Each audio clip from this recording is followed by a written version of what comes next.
Good evening, students. So, this is our lecture number 13 of Bharati Saksha Adhiniyam 2023. And I know काफ़ी लंबा delay हो गया इस lecture को अपलोड करने में. मैं पिछले कुछ दिनों से काफ़ी बिजी था किसी केस को लेके, जिसकी वजह से मुझे टाइम नहीं मिला लेक्चर बनाने का. तो sorry for the delay. And again, if you are watching my lecture for the first time, मैं इन लेक्चर के नोट्स टेलीग्राम ग्रुप पे अपलोड करता हूँ. अभी तो शायद टेलीग्राम में कुछ प्रॉब्लम चल रही है नीट की वजह से, तो वहाँ पर आप शायद नोट्स को एक्सेस नहीं कर पा रहे होंगे. बट जल्दी ये प्रॉब्लम खत्म हो जाएगी, तो आप उस ग्रुप को ज्वाइन कर लीजिए, टेलीग्राम ग्रुप को. ठीक है, उसका लिंक आपको डिस्क्रिप्शन में मिल जाएगा. तो अगर आप पहली बार इस लेक्चर को देख रहे हैं तो उस ग्रुप को ज्वाइन कर लीजिए. वहाँ पर मैं जो भी लेक्चर्स बनाता हूँ उसके नोट्स पैरेलली मैं अपलोड करता हूँ. ठीक है, so let's start our discussion. So last lecture में हमने सेक्शन 54 एंड 55 के ऊपर अपनी डिस्कशन की थी. सेक्शन 54 एंड सेक्शन 55 के ऊपर हमने डिस्कशन की थी. सेक्शन 54 एंड 55 में हम लोग एंटर क्यों किए थे? बिकॉज हमने अपनी डिस्कशन शुरू कर दी थी अपॉन ओरल एविडेंस. ठीक है, ओरल एविडेंस हम किसे कहते हैं? ओरल एविडेंस हम उस प्रकार के स्टेटमेंट को कहते हैं जो कि कोर्ट आपको परमिट करे या कोर्ट चाहती है कि आप उस स्टेटमेंट को उसके सामने दो. तो ऐसे जो भी स्टेटमेंट्स होते हैं इनको हम ओरल एविडेंस कहते हैं. और इसकी डेफिनेशन आपको कहां मिल जाएगी? सेक्शन 2 सबसेक्शन 1 क्लॉज ई सब क्लॉज 1 के अंदर आपको ओरल एविडेंस की डेफिनेशन मिल जाएगी. ओरल एविडेंस अगेन क्या कहता है? कोई भी ऐसा स्टेटमेंट जो कि आप कोर्ट में देते हो, या तो कोर्ट आपको परमिट कर रही है, या तो कोर्ट आपको परमिट कर रही है कि आप ये स्टेटमेंट दे सकते हो. परमिट आपको कोर्ट कब करेगी? When the statement relates to a relevant fact और फैक्ट इन इशू, या फिर the court requires you to make that statement. That happens in the situation जब आपको प्रोसिक्यूशन या डिफेंस या फिर प्लेंटिफ या डिफेंडेंट दोनों में से कोई भी कोर्ट में ना बुलाए, लेकिन फैक्ट्स को परूज करने के बाद कोर्ट को यह लगता है कि इस पर्टिकुलर विटनेस की statement is necessary to reach the truth. तो यहां पर कोर्ट रिक्वायर वाला पार्ट अपना कैसे कंप्लीट कर सकता है? By section 168 BSA and 348 BNSS. ठीक है, 168 के अंदर कोर्ट किसी भी इंडिविजुअल से, अगर वो कोर्ट में प्रेजेंट है, या किसी भी पार्टी से, किसी भी विटनेस से कोई भी सवाल कर सकता है अगर वो बंदा कोर्ट में प्रेजेंट है तो. और 348 BNSS कोर्ट को ये पावर देता है कि वो किसी भी इंडिविजुअल को समन कर सकता है एज ए विटनेस. और जब कोर्ट किसी इंडिविजुअल को विटनेस के तौर पे समन करता है तो उसको हम कहते हैं कोर्ट विटनेस. ठीक है, इसमें हमने काफी बड़ी डिस्कशन की थी तो उसमें दोबारा डेल्व नहीं करते हैं. फिर जब हमने सेक्शन 2 सबसेक्शन 1 क्लॉज ई सब क्लॉज 1 में ओरल एविडेंस के डिस्कशन को कंक्लूड किया था, तो हम सेक्शन 54 एंड 55 में एंटर किए थे. 54 एंड 55 में हमने क्या पढ़ा था कि ओरल एविडेंस जो है, it should be in all cases must be direct. What do we mean by it? It means कि एविडेंस, अगर ओरल एविडेंस को इंडिविजुअल दे रहा है तो सिर्फ वही इंडिविजुअल ओरल एविडेंस दे सकता है या फिर कोर्ट में स्टेटमेंट दे सकता है जिसने इंसिडेंट को अपने सेंसेस से परसीव किया हो. ठीक है, जो भी इंडिविजुअल इंसिडेंट को, जिस भी इंडिविजुअल ने एक्ट को अपने सेंसेस से परसीव किया है, सिर्फ वही कोर्ट में ओरल एविडेंस दे सकता है. और साथ ही साथ हमने सेक्शन 54 भी पढ़ा था जहां पर यह लिखा गया है कि आप कुछ भी स्टेटमेंट कोर्ट में दे सकते हो, लेकिन आप किसी डॉक्यूमेंट के कंटेंट के रिगार्डिंग ओरल एविडेंस नहीं दे सकते. इसके साथ ही हमने सेक्शन 58 क्लॉज 5 भी पढ़ा था. Section 58 clause 5 relates to oral account, और हमने ओरल अकाउंट और ओरल एविडेंस के बीच का डिफरेंस भी समझा था. ठीक है, तो उसको दोबारा रिपीट करने की कोई आवश्यकता नहीं है आई गेस. ठीक है, तो आज हमें एक कंसेप्ट को कवर करना है, दैट इज हियरसे एविडेंस.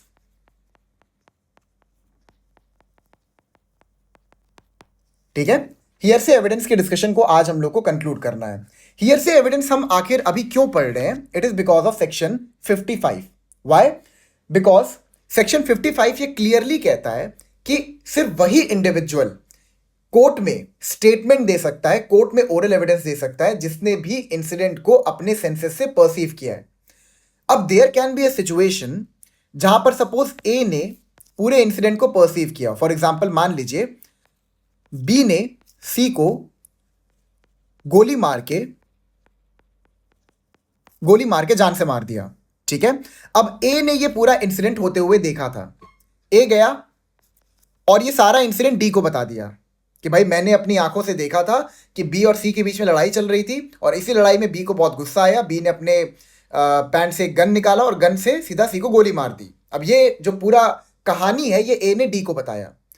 अब डी को कोर्ट में बुलाया जाता है और वो आके कोर्ट में बोलता है कि मेरे को ए ने बताया था कि बी ने सी का मर्डर किया है, उनके बीच में झगड़ा हुआ था और बी ने झगड़े में सी का मर्डर कर दिया। अब यहां पर जो स्टेटमेंट डी दे रहा है इसको हम कहेंगे हियरसे एविडेंस। क्यों? क्योंकि डी ने ये जो सारा इंसिडेंट हुआ है बिटवीन बी एंड सी इसको अपने सेंसेस से परसीव नहीं किया है। और हमने सेक्शन 55 के अंदर ये चीज बहुत क्लियरली पढ़ा था, a fact oral evidence shell in all cases what ever be direct. Direct का मतलब क्या है कि डायरेक्ट ही दोगे आप, इनडायरेक्ट नहीं दोगे। इनडायरेक्ट हम कब कहेंगे? जब आपने वो सारे इंसिडेंट को अपने सेंसेस से परसीव ना किया हो, रैदर आपने किसी और से सुना और अब आपने जो किसी और की बात को सुनी थी उसको आप आके कोर्ट में कह रहे हो। आगे इसको देखते हैं क्या कहता है। If it refers to a fact which could be seen it must be the evidence of a witness who says he saw it. If to a fact which could be heard, it must be the evidence of a witness who says he heard it. A fact which could be perceived by any other sense or in any other manner, it must be the evidence of a witness who says he perceived it by that sense or in that manner. An opinion, or to the grounds on which that opinion is held, it must be the evidence of the person who holds that opinion on those grounds. ठीक है। अब ये जो सारे clauses हमने section 55 के अंदर पढ़े हैं ये किस तरफ इंडिकेट कर रहे हैं? ये सिर्फ और सिर्फ एक तरफ इंडिकेट कर रहे हैं कि oral evidence in all situations must be direct. आपने देखा, आपने सुना, आपने अपने किसी और सेंसेस से परसीव किया, मतलब आपको स्मेल आया या फिर आपने कुछ अपने हाथों से टच करके कुछ परसीव किया, तो जिसने भी इंसिडेंट को और इवेंट को परसीव किया है सिर्फ वही कोर्ट में आके एविडेंस दे सकता है। सो इससे कंक्लूजन क्या निकल के आता है? कंक्लूजन ये निकल के आता है कि अगर हियरसे एविडेंस है तो कोर्ट इसको एक्सक्लूड कर देगी। Court will never rely upon hearsay evidence. This is the general rule. ये याद रखना, the general rule is exclusivity of hearsay evidence या फिर एक्सक्लूजन ऑफ हियरसे एविडेंस। ठीक है, मैं इसको लिख देता हूं। The general rule is exclusion of hearsay evidence.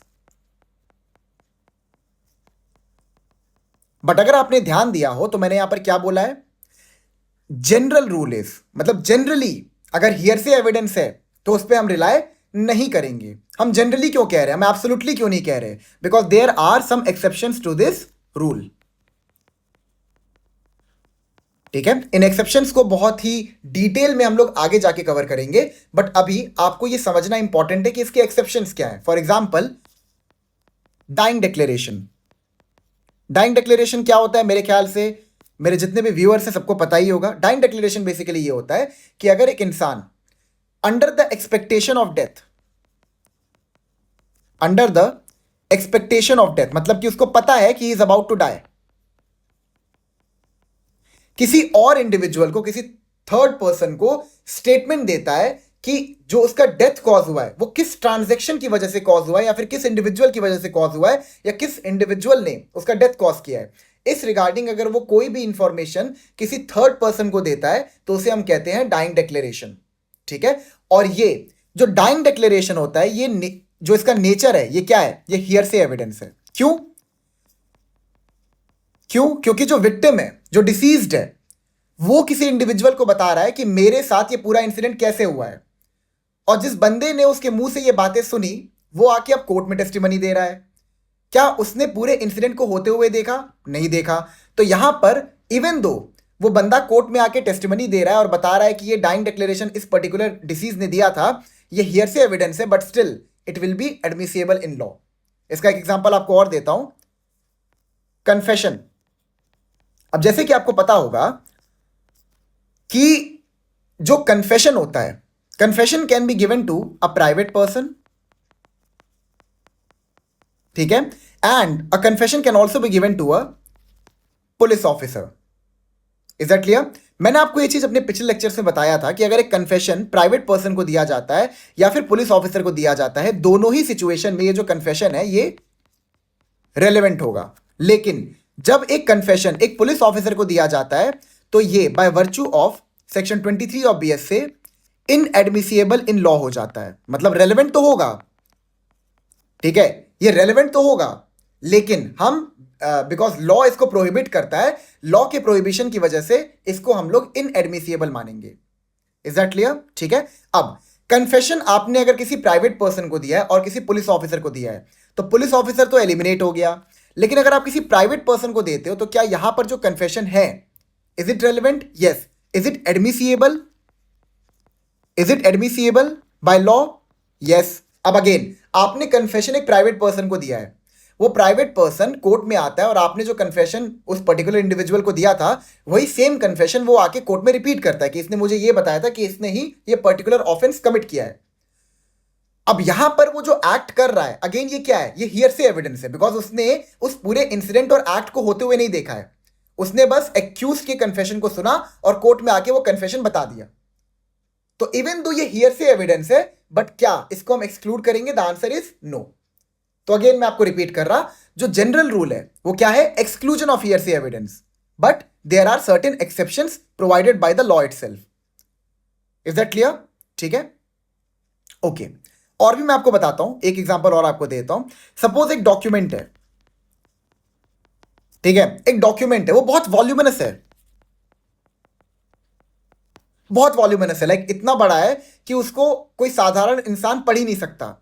या फिर मान लो कोई ऐसा डॉक्यूमेंट है जिसको पढ़ने की जो काबिलियत है वो किसी सर्टेन इंडिविजुअल के पास है, जो उस डॉक्यूमेंट को पढ़ने में एक्सपर्ट है, ठीक है।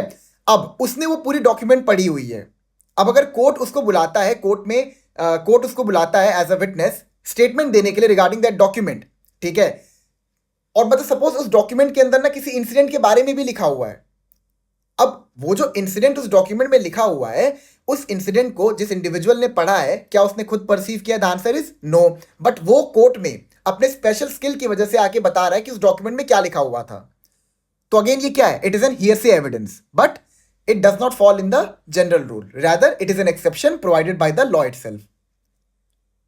ठीक है, ठीक है। अच्छा, अगर हमें ये पता लगाना है, अगर हमारे सामने ये सवाल खड़ा होता है कि हम कैसे पता लगाएं कि एक पर्टिकुलर एविडेंस हियरसे है कि डायरेक्ट, तो इसका टेस्ट क्या होगा? देखिए, बहुत सिंपल सा इसका टेस्ट है, ये मैं आपको केस में भी पढ़ाऊंगा, बट अगर मैं आपको ऐसे लूजली समझा दूं इसका टेस्ट क्या है, तो टेस्ट ये है कि अगर किसी इंडिविजुअल ने, किसी विटनेस ने कोई स्टेटमेंट दिया है, ठीक है, और उस स्टेटमेंट की जो ट्रस्टवर्दीनेस है, उस स्टेटमेंट की जो ट्रस्टवर्दीनेस है, उसको उसके ट्रस्टवर्दीनेस पे रिलाय करने के लिए हमें किसी और इंडिविजुअल के स्टेटमेंट को रेफर करना पड़ रहा है। मतलब कि एक विटनेस आया, उसने हियरसे एविडेंस कोर्ट में दे दिया, या उसने कोई भी एविडेंस कोर्ट में दिया, कोई भी ओरल टेस्टिमनी कोर्ट में दी। अब जो उसकी ओरल टेस्टिमनी थी उस पर इंडिपेंडेंटली हम रिलाय नहीं कर पा रहे हैं, हमें कोई और इंडिविजुअल की भी टेस्टिमनी चाहिए उसकी बात को वेरीफाई करने के लिए। अगर ऐसा कोई भी सिचुएशन हमारे सामने खड़ा होता है तो हम इसे कहते हैं कि ये एक हियरसे एविडेंस है। Is that clear? लेकिन अगर कोई बंदा आके कोर्ट में हियरसे एविडेंस दे रहा है और वो किसी ऐसे इंडिविजुअल का हियरसे एविडेंस दे रहा है जो कि एग्जिस्टेंस में अभी है ही नहीं, जैसे कि डाइंग डिक्लेरेशन, तो वहां पर ये जो पर्टिकुलर हियरसे एविडेंस है ये एडमिसिबल हो जाएगा bye virtue of law. Is that clear? ठीक है, ओके। अब इसका ना एक केस लॉ कर लेते हैं हियरसे एविडेंस के regarding. That is Kalyan Kumar Gogoi versus Ashutosh Agnihotri. It is 2011 supreme court, 2 जज बेंच। ठीक है, शुरू करते हैं। Hearsay evidence is a second hand evidence. Court ने बोला हियरसे एविडेंस को उन्होंने एक और नाम दिया, सेकंड हैंड एविडेंस। इसको ध्यान रखिएगा, कई बार एग्जाम में क्या करते हैं ना, वो डायरेक्ट हियरसे एविडेंस नहीं लिखेंगे, वो ऐसे लिख देंगे what is the rule for exclusion of second hand evidence. ठीक है, ये बहुत बार करते हैं एग्जाम में बच्चों को कंफ्यूज करने के लिए, तो आप ये ध्यान रखिएगा कि हम हियरसे एविडेंस को सेकंड हैंड एविडेंस भी कहते हैं, और फर्स्ट हैंड एविडेंस क्या हो जाएगा? Direct evidence. सेकंड, मतलब बेसिकली इस पर्टिकुलर केस में कल्याण कुमार गोगोई वर्सेस आशुतोष अग्निहोत्री में कोर्ट ने गाइडलाइंस दी थी विद रिगार्ड टू दिस कि हम हियरसे एविडेंस को कैसे जज करेंगे, ठीक है, और हम क्यों हियरसे एविडेंस पे रिलाई नहीं करते। B, it is susceptible to personal whims of the witness, that is the person can change the story according to his own whims and fancies. What does this mean? It means कि suppose किसी individual ने किसी को पूरा incident समझाया कि ये crime कैसे कमिट हुआ था, ठीक है, अब वो बंदा जब कोर्ट में आया तो हो जाता है, आप वर्ड टू वर्ड सारी चीजों को याद नहीं रख सकते, और सपोज जिस बंदे के बारे में वो उसको बता रहा था कि जिसने क्राइम कमिट किया है, उससे ना उसकी उतनी बनती भी नहीं थी। तो सपोज अगर उस बंदे ने बोला कि उसने चाकू मारा था, ठीक है, he used a knife to commit the murder. अब क्योंकि ये चाहता था कि वो एक्यूज जो है वो कन्विक्ट हो जाए, तो वो कहता है उसने मशीटी से मारा था, ठीक है, और वो ये बिल्कुल कह सकता है। वो कह देगा मेरे को थोड़ी पता है, मेरे को तो उसने बताया, मैं वही आके बता रहा हूं कोर्ट में। Is that clear? तो यहां पर हम हियरसे एविडेंस पे क्यों रिलाई नहीं करते हैं? Because it is susceptible to personal whims of the witness. मतलब विटनेस अगर चाहे तो उसमें अपने हिसाब से कुछ चेंजेस भी कर सकता है, अपने मन मुताबिक कुछ चेंजेस करके भी चीजों को प्रेजेंट कर सकता है। इसीलिए it is necessary to never rely upon hearsay evidence. Third, there are always chances of improvisation, that is there are chances of concoction and fabrication which may result into fraud committed by the witness। क्या मतलब हुआ इसका? इसका मतलब यहां पर यह हुआ कि हो सकता है कहानी अधूरी रही हो, ठीक है, उस बंदे ने ऐसे बताया हो, लाइक जो बंदा हियरसे एविडेंस कोर्ट में दे रहा है, जिस बंदे से उसने सुना हो इस पूरे इंसिडेंट को, वो बंदा आधी अधूरी कहानी बता रहा हो कि शायद ऐसे हुआ होगा या फिर वैसे हुआ था। अब उसने कहानी आधी अधूरी सुनी, लेकिन जब उसको कोर्ट में बुलाया तो इन प्रेशर या फिर उसके अपने पर्सनल विम्स के तरह से उसने क्या किया, पूरी कहानी को अपने हिसाब से बना के कोर्ट में सुना दिया। तो there can always be chances of improvisation and there are chances of concoction and fabrication. मतलब जो चीज बोली गई थी वो नहीं बोला, कोर्ट में आके चेंज कर दिया कुछ और, ठीक है। Now truth dissipates with repetition. मैंने स्पेलिंग गलत लिख दिया, इट इज REPEATITION। क्या मतलब हुआ इसका? आपने गेम खेला है? एक गेम होता था जहां पर बच्चों को एक लाइन में बैठाया जाता था और जो सबसे लास्ट में बच्चा बैठा होता था उसको कोई बात बोली जाती थी एंड देन उसको बोला जाता था कि अब तुम आगे वाले बंदे को बताते जाओ और आगे वाला बंदा जो तुम्हारी बात सुनेगा वो अपने आगे वाले बंदे को बताएगा। तो जब ये पूरी कहानी एकदम आगे तक पहुंचती है, ये पूरी बात जब एकदम लास्ट पर्सन तक पहुंचती है, तो अक्सर इस गेम में पाया जाता है कि जो बात फर्स्ट इंडिविजुअल को कही होती है वो पूरी तरह से चेंज होकर कुछ नई बन जाती है, ठीक है। तो क्या होता है ना कि जब आप एक बात को दूसरे बंदे को बताते हो, जब दूसरा बंदा किसी तीसरे बंदे को बताता है, तो यहां पर क्या होता है, जो उसकी कहानी की सच्चाई होती है ना वो पूरी तरह से खत्म हो जाती है। Next, witness who gives evidence will not feel responsible to speak the truth about the actual fact as he has himself not perceived it। जो बंदा hearsay evidence कोर्ट में दे रहा है, भाई उसको क्या फील होगा? उसको कोई अकाउंटेबिलिटी फील ही नहीं होगी। अगर उसे कहीं पे भी कोई भी सवाल किया जाएगा तो वो कह देगा कि भाई मेरे को क्या पता, मैंने तो किसी और बंदे से सुना है, आप उसको बुला के उससे पूछो, मेरे को तो उसने बताया, मैं कोर्ट में आके बता दे रहा हूं, not responsible towards anything. Next, the giving of oath, ये ओथ है। The giving of oath to a witness will be futile as he is producing hearsay evidence। Oath हम क्यों देते हैं? ओथ हम देते हैं इस पर्पस से कि एक इंसान कोर्ट में आके सच बोले, और जब भी हम ओथ एडमिनिस्टर कर देते हैं और बाद में ये प्रूव हो जाए कि that individual was lying in the court, तो उसके अगेंस्ट में हम लोग क्रिमिनल प्रोसिक्यूशन भी चालू कर सकते हैं by virtue of section 226 of BNS, ठीक है। That is the offence of perjury और giving false evidence in the court, ठीक है। तो यहां पर अब एक बंदे को ओथ देने का पर्पस क्या बचेगा? ओथ हम कब देते हैं? ओथ हम देते हैं इस पर्पस से कि आप जो भी कोर्ट में बोलोगे सच बोलोगे। अब वो इंडिविजुअल कोर्ट में सच ही बोल रहा है, लेकिन अगर उसकी स्टोरी कल को गलत साबित हो भी जाए तो वो ये कह सकता है ना कि भाई मेरे को क्या पता था, मैंने तो किसी और सुना था और जो मैंने सुना मैंने आके बोल दिया, या जो भी मेरा परसेप्शन बना मैंने वो आके बोल दिया कोर्ट में।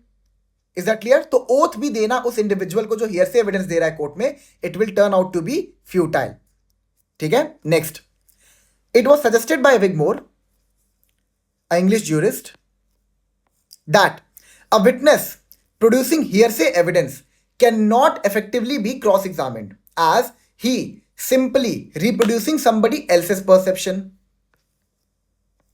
Whenever during cross he'll be asked a question, he may state that he is unaware and someone else had told him। This will make the evidence weak and unreliable।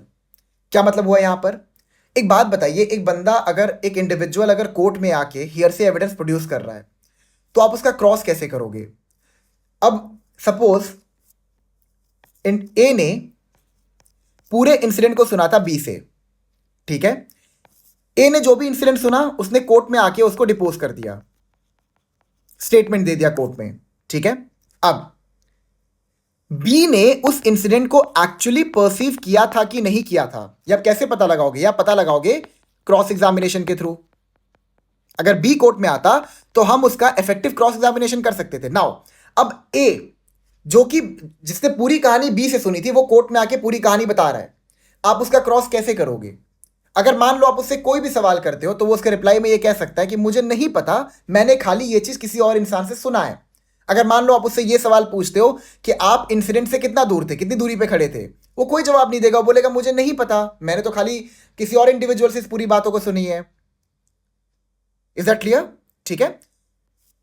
तो यहां पर क्या बोला विगमोर ने कि एक विटनेस जो कि हियर से एविडेंस प्रोड्यूस करता है, he can not be effectively be cross examined because he is simply reproducing somebody else's perception. Whenever during cross he'll be asked a question, he may state that he is unaware and someone else had told him. This will make the evidence weak and unreliable. So ये पूरी कहानी जो हमने अभी समझी, जो हमने ये जजमेंट पढ़ा, इस समय क्या समझ में आया? जो हमने सुप्रीम कोर्ट की गाइडलाइंस पढ़ी, इस समय क्या समझ में आया? कि जो हियर से एविडेंस है उसको इन ऑल सर्कमस्टेंसेस आप एक्सक्लूड कर दो, मतलब जनरली आप इन ऑल सर्कमस्टेंसेस उसको एक्सक्लूड कर दो other than the exceptions provided by the law itself. Is that clear?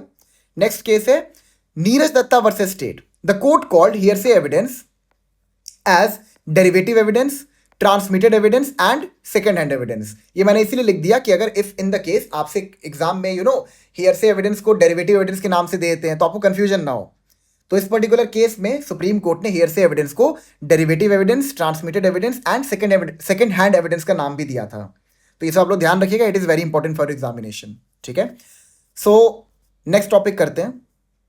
अच्छा, जो सेक्शन 55 है इसको मैंने डिटेल में नहीं किया क्योंकि मैंने लास्ट लेक्चर में इसको कवर कर दिया था, तो आई होप आप लोग समझ गए होंगे। जो इसके बाकी प्रोवाइजोज हैं एंड जो क्लॉज 4 है, ये मैंने लास्ट लेक्चर में बहुत अच्छे से आपको समझाया था। ठीक है, नाउ जो नेक्स्ट टॉपिक हमें करना है that is exclusion of hearsay evidence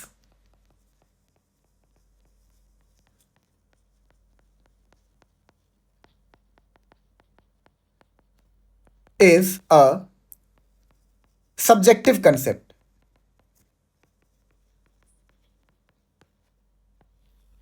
ठीक है, exclusion of hearsay evidence is a subjective concept. आपको पता है ना सब्जेक्टिव एंड ऑब्जेक्टिव में डिफरेंस क्या होता है? देखिए, हम किसी भी चीज को सब्जेक्टिव कब कहते हैं? जब वो आपका अपने अंदर का परसेप्शन निकल के आता है। सपोज आपने किसी एक्ट को होते हुए देखा, तो उस एक्ट को देखने के बाद जो आपका अंदर से परसेप्शन निकल के आता है उसे हम कहते हैं सब्जेक्टिव। ठीक है, ऑब्जेक्टिव हम किसे कहते हैं? जब आपने उस इंसिडेंट या एक्ट को होते हुए ना देखा हो, लेकिन जो परसेप्शन आपने फ्रेम किया है, अगर हम लोग कहते हैं कि आपका कोई ऑब्जेक्टिव परसेप्शन है, तो हम इसको ये कह सकते हैं कि आपका जो परसेप्शन फॉर्म हुआ है वो ऐसे फॉर्म हुआ है कि आपने उसको होते हुए नहीं देखा है, रेदर आपने उसके बारे में कुछ पढ़ लिया या आपने उसके रिगार्डिंग कोई रिपोर्ट ले ली। ठीक है, तो जैसे जज, जब कोई मैजिस्ट्रेट या कोर्ट होता है, जब वो अपना कोई परसेप्शन फॉर्म करता है तो वो कभी सब्जेक्टिव नहीं होता, तो हमेशा ही ऑब्जेक्टिव होता है। बिकॉज उनका जो परसेप्शन होता है it depends upon the various reports and documents और evidences which are produce before them. ठीक है, तो उनका परसेप्शन जो होता है वो ऑब्जेक्टिव होता है। जब आप किसी इंसिडेंट को अपनी आंखों से अपने सेंसेस से होते हुए देखते हो और जो भी परसेप्शन आप अपने मन में बनाते हो वो सब्जेक्टिव होता है। लाइक आपको एक एग्जांपल देता हूं। सपोज ए एंड बी थे, ठीक है, आप इनके पीछे खड़े थे। सी एक बंदा है, वो ए और बी के पीछे खड़ा था और डी इनके आगे खड़ा था। ठीक है, अब यहां पर क्या हुआ, बी जो है वो दौड़ते हुआ है ए की तरफ उससे गले मिलने के लिए। ए के हाथ में एक फेक नाइफ थी। ठीक है, ए के हाथ में एक फेक नाइफ थी और उसने उसको पकड़ा हुआ था डराने के लिए बी को, कि जैसे बी मेरे पास आएगा मैं उसके पेट में डालूंगा और वो नाइफ अंदर चला जाएगा, बी डर जाएगा। ठीक है, बट हुआ इसका एकदम उल्टा। बी दौड़ते हुए ए की तरफ आया और जैसे उसे गले मिलने वाला था उसने चाकू उसके पेट पे लगाया और वो फेक नाइफ के बजाय रियल नाइफ निकल गई और वो बी के पेट में घुस गई। अब सी ने पूरे इंसिडेंट को पीछे से देखा, तो जो उसका परसेप्शन बनेगा पीछे से देखते हुए वो क्या बनेगा कि ए ने बी का मर्डर कॉज किया है इंटेंशनली, और डी जो कि आगे खड़ा था जिसने ए के रिएक्शन को देखा होगा बी को चाकू मारने के बाद, या फिर कुछ ना कुछ उसने ऐसा परसीव जरूर किया होगा जिससे उसको लगे कि ए ने इंटेंशनली बी को चाकू नहीं मारा है, उससे कुछ गलती हो गई। ठीक है, तो that is why we call exclusion of hearsay evidence is a subjective concept. Why? Because कौन सा एविडेंस हियरसे है और कौन सा एविडेंस हियरसे नहीं है, ये सब्जेक्टिव है. कैसे, मैं आपको बताता हूं. मैं अब आप लोग के सामने एक एग्जाम्पल रख रहा हूं. ठीक है, इस एग्जाम्पल को बहुत ध्यान समझिएगा एंड आप लोग खुद ही इसका आंसर करने का प्रयास करिएगा. ठीक है, सपोज एक्स जो है he killed Y and they were both in a room. ठीक है, Z was inside the room. A was outside the room. Outside that room. X runs out after the murder.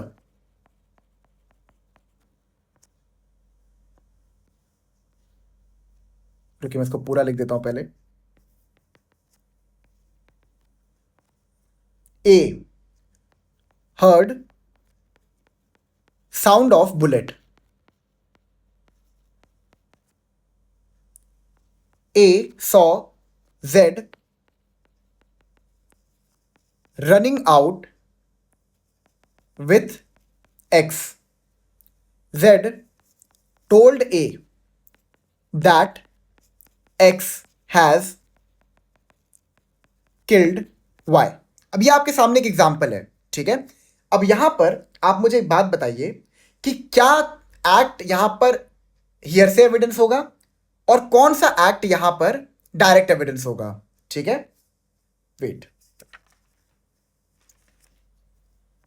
हम लोग यहां पर ए के perception को यूज करेंगे. Now suppose A is the witness and वो कोर्ट में टेस्टिमनी दे रहा है.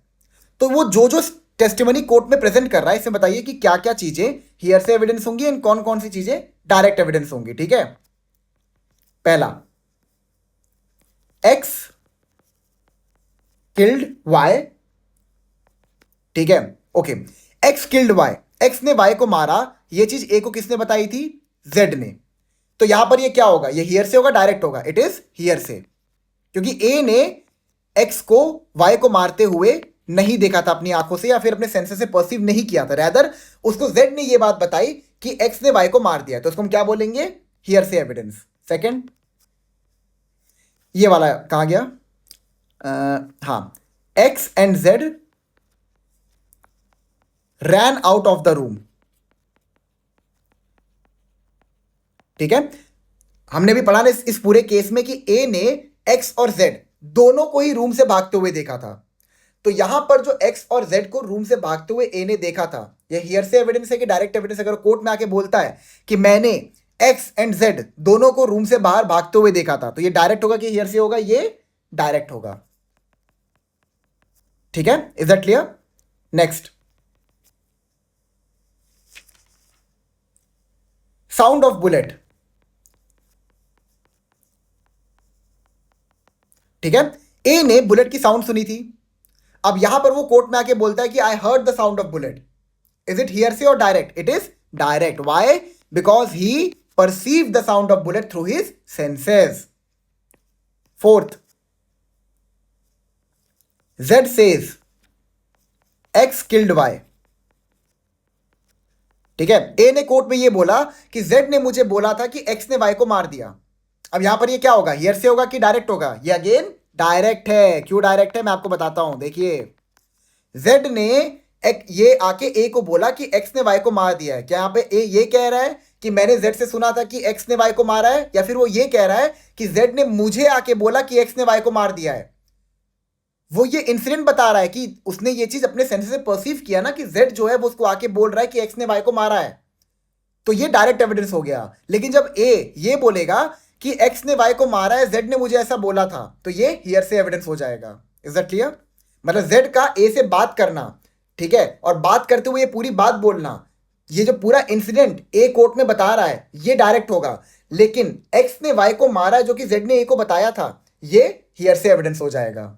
ठीक है, next,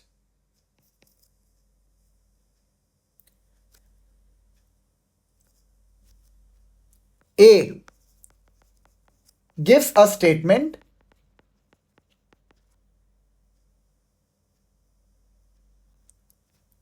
that Z told me that X killed Y. Again ये क्या हो जाएगा? Direct evidence. अब जैसे मैंने यहां पर ए को विटनेस बना के उसके सारे स्टेटमेंट को कवर करके आपको सेक्लूड करके बता दिया है कि यहाँ पे क्या चीज हियर से होगा, कौन सा डायरेक्ट होगा, ऐसे ही आप क्या करिएगा कि जो जेड है इसको एक विटनेस बना के जो भी उसकी स्टेटमेंट यहां से निकल के आ रही है, ठीक है, उसको आप बाइफरकेट करके बता दीजिएगा क्या क्या डायरेक्ट है एंड क्या क्या हियर से है। Is that clear? ठीक है, so we are done with hearsay evidence. इसमें और कुछ नहीं बचा है। तो हमें क्या समझ में आ गया हियर से एविडेंस के बारे में कि जो जनरल रूल फॉलो होता है वो क्या है कि हियर से एविडेंस को एक्सक्लूड करो, लेकिन जो इसके एक्सेप्शंस हैं हम उनको ऑल टुगेदर रिजेक्ट नहीं करेंगे। एक्सेप्शंस में आपके डाइंग डिक्लेरेशन आ जाते हैं और यहाँ पे और भी बहुत सारे इंसिडेंट्स कवर हो जाते हैं जो कि सेक्शन 26 के अंदर है, that is statement made by a person who is already dead. ठीक है, तो उनको भी हम लोग डिटेल में आगे जाके कवर करेंगे। अभी जो हियर से एविडेंस के रिगार्डिंग डिस्कशन थी वो हमारी कंप्लीट हो गई है। अब नेक्स्ट जो हमें शुरू करना है that is going to be primary and secondary evidence. आज हम लोग प्राइमरी और सेकेंडरी एविडेंस को कंप्लीट नहीं करेंगे क्योंकि काफी बड़ा टॉपिक है। नेक्स्ट लेक्चर लगभग 1 घंटे का बनेगा, उसमें मैं आपको पूरा समझा दूंगा अच्छे से। आज बस एक बार हम लोग समझ लेते हैं कि प्राइमरी एंड सेकेंडरी एविडेंस क्या होता है। ठीक है,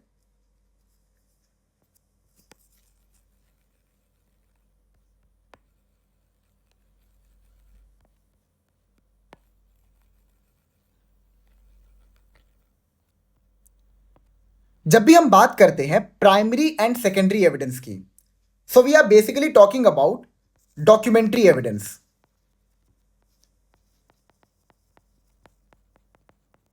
या फिर we are referring ourself to a document. ठीक है, जब हम बात करते हैं एविडेंस की तो evidence are categorized into 2 categories. It can either be an oral evidence and it can either be a documentary evidence. ठीक है, मैंने आपको जब सेक्शन 2 सब सेक्शन 1 क्लॉज ई करवाया था तो वहां पे आपको बताया था कि जो टर्म यूज हुआ है वो क्या हुआ है, एविडेंस मीन्स एंड इंक्लूड्स। जब मीन्स एंड इंक्लूड्स यूज होता है तो उसका इंटरप्रिटेशन क्या निकल के आता है कि that the categorization is exhaustive but there can be further illustrations. Next lecture में डॉक्यूमेंट्री एविडेंस क्या होता है इसको हम लोग कवर करेंगे। ठीक है, अभी बस मैं आपको चीजें समझा रहा हूं। Now evidence can be categorised into 2 categories, that is oral and documentary. Documentary evidence can further be categorized into primary and secondary evidence. ठीक है, प्राइमरी एविडेंस हम उसे कहते हैं, प्राइमरी एविडेंस हम कहते हैं द डॉक्यूमेंट इटसेल्फ को। मतलब मान लो आपके बीच में एक कोई 2 इंडिविजुअल है, उनके बीच में कोई कॉन्ट्रैक्ट हुआ है, तो जो कॉन्ट्रैक्ट की ओरिजिनल कॉपी होगी उसे हम कहेंगे प्राइमरी एविडेंस।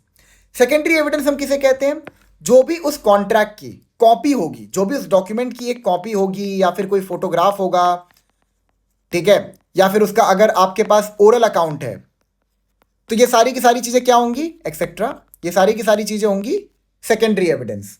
ठीक है, नाउ हमने सेक्शन 54 को जब पढ़ा था तो हमने ये समझा था कि oral evidence is not allowed in case of documents. क्या डॉक्यूमेंट्स के केस में आप ओरल एविडेंस दे सकते हो? The answer is no. एक बार देख लीजिए सेक्शन 54 क्या कहता है, all facts except the contents of documents may be proved by oral evidence.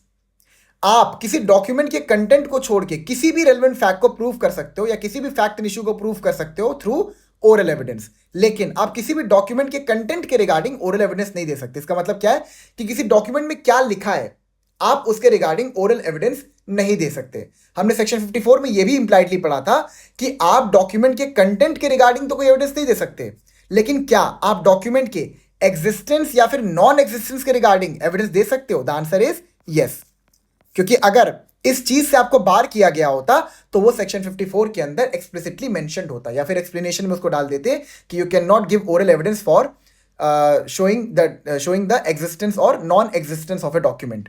But ऐसा क्योंकि कुछ नहीं लिखा हुआ है तो इंप्लाइडली हम लोग क्या असर्टेन करते हैं कि आप ओरल एविडेंस दे सकते हो to show the existence or non existence of a document. But क्या उस डॉक्यूमेंट के कंटेंट्स के रिगार्डिंग आप ओरल एविडेंस दे सकते हो? The answer is no. ठीक है, अब इसका डिफरेंस क्या है ओरल अकाउंट से वो मैंने आपको समझा दिया, दोबारा मैं रिपीट नहीं करने वाला। नाउ सेक्शन 54 कहता है कि आप किसी डॉक्यूमेंट के कंटेंट्स के रिगार्डिंग ओरल एविडेंस नहीं दे सकते हो। The question is why you are not allowed to give oral evidence regarding the contents of a document? The answer is, जब हम कोई डॉक्यूमेंट क्रिएट करते हैं किसी इंसिडेंट के रिगार्डिंग, ठीक है, तो इंटेंशन क्या होता है? इंटेंशन ये होता है कि हम किसी मेमोरी को इन परपेचुटी, हम किसी मेमोरी को इन परपेचुटी डॉक्यूमेंटेड कर दें, ठीक है। मतलब हमारे बीच में कोई कन्वर्सेशन है, हमारे बीच में कोई एग्रीमेंट है, हम चाहते हैं कि उसको डॉक्यूमेंटेड कर दें ताकि वो एज इट इज वैसा ही रहे, उसमें इन फ्यूचर कोई फैब्रिकेशन या कंकॉक्शन ना हो सके, और इन परपेचुटी हम उसी चीज को फॉलो करें, उसी चीज को रेफर करें, ठीक है। And one more thing is, अगर पार्टीज की इंटेंशन ही यही है, अगर पार्टीज की ये इंटेंशन है कि वो किसी मैटर को डॉक्यूमेंटेड करना चाहते हैं, तो कोर्ट जो पार्टीज की इंटेंशन है उसको डिसरिगार्ड नहीं कर सकता। अगर पार्टीज की इंटेंशन ही यही है कि वो किसी इंसिडेंट को डॉक्यूमेंटेड करना चाहते हैं, तो कोर्ट उस पर्टिकुलर इंटेंशन को डिसरिगार्ड नहीं कर सकता, ठीक है। और अगर मान लो हम ये अलाउ कर दें कि आप किसी डॉक्यूमेंट के कंटेंट्स के रिगार्डिंग ओरल एविडेंस दे सकते हो, तो अगेन यहां पे प्रॉब्लम क्या खड़ी हो जाएगी कि there can be exaggeration, there can be concoction, there can be fabrication, ठीक है। इसीलिए हम ओरल एविडेंस नहीं अलाउ करते regarding the contents of a document, because if you allowed it, क्या प्रॉब्लम होगा? This will lead to a lot of problems. Is that clear? ठीक है, ओके।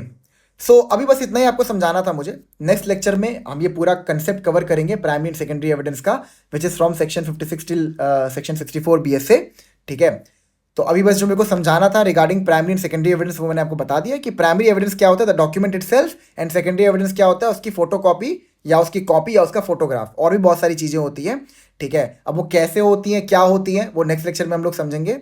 अभी के लिए thank you so much. I'll meet you in the next lecture.